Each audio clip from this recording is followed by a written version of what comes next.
At the end of the last video, I made a contribution to this campaign. It's now been a couple of minutes since I did that contribution, but you'll notice that my little numbers down here reflecting the number of approvers and the campaign balance are still at 0. Let's try refreshing the page and just seeing what happens. So I'm going to refresh, wait just a second, and when I get this refresh on the screen, you'll notice that the number of approvers and the campaign balance has been updated to 1 and 0.001. So you might have been expecting to see these numbers automatically update after we submitted that contribution request, right? Well, unfortunately, that's not how things work. So just because we made a change to our contract, that's not going to automatically cause React to update the contract numbers that we see on the screen. To actually get these to update, we have to refresh our source of data, so to speak. I want you to remember really quickly that at present, we are pulling information off of our contract inside of the campaigns show.js file, specifically inside of the getInitialProps function.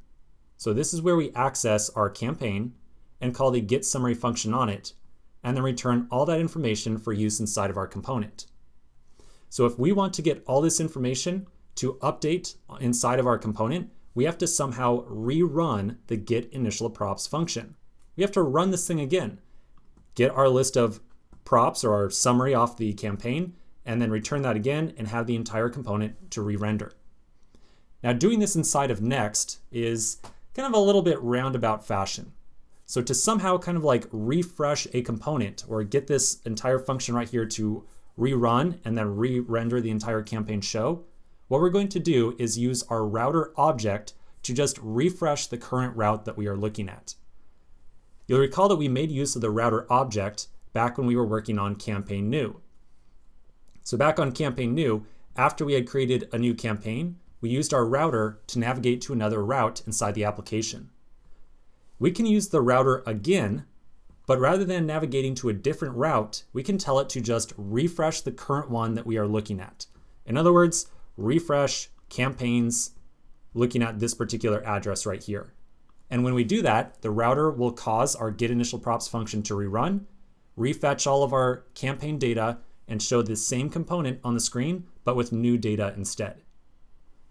So let's go back over to our our contribute form component. Here we are. We're going to import the router into this thing and then use the router to update the page to refetch all of that campaign data. All right, so at the top, we're going to import our router object.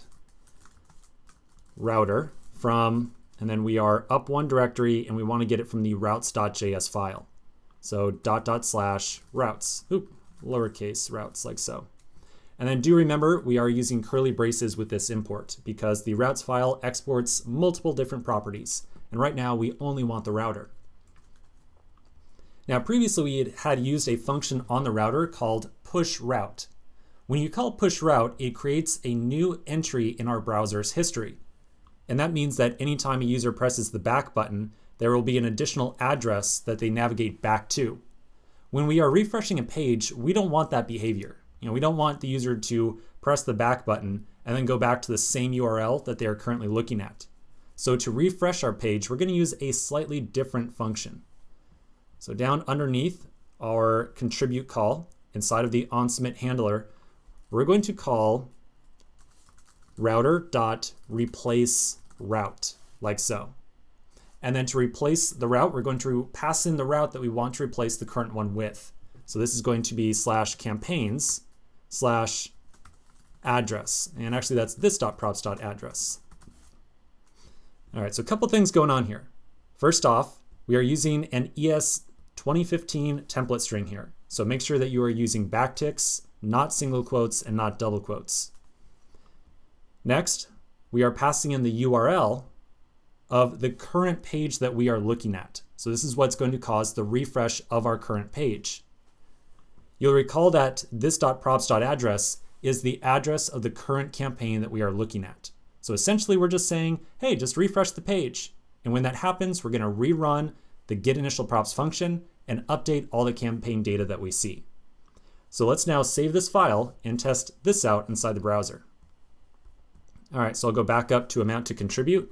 I'm going to enter in 0.001 again. and I will attempt to contribute, and you know what, actually I just realized I didn't actually refresh the page. Let's make sure we do that hard refresh, because I don't want this thing to fail the first time around. All right, so now we'll do 0.001. I'll contribute, and then I will submit. All right, so now we're just gonna kind of sit and just wait for a little bit. You know, this is about that 15 to 30 second wait where we are waiting for the transaction to be confirmed. After the transaction successfully goes through, we're probably not going to see a whole lot of change on this page. All we should really see is these numbers update. We might see a quick flash of content or something like that. And you know what? Okay, there we go. So now you'll notice that we have 2 approvers and we have a campaign balance of 0.002. So all we just did was refresh the current page, which caused our getInitialProps function to rerun, refetch information off our campaign, and display it on the screen. So hey, pretty elegant solution. Not a lot of difficulty for us. All right, so now anytime that a user contributes, we are properly updating the content on the screen. Now the last thing we have to do is a couple of the little extra features around our form, like handling error messages and putting a loading spinner on our button. So let's take care of both those very quickly in the next video.